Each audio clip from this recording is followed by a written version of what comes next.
حسن زمارة، نبيه بري،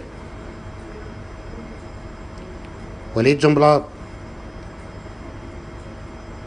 سعد الحريري، سمير جعجع، سماء فرنجية، ميشيل عون، جبران باسيل، أمين جميل، والخرا بشار الأسد.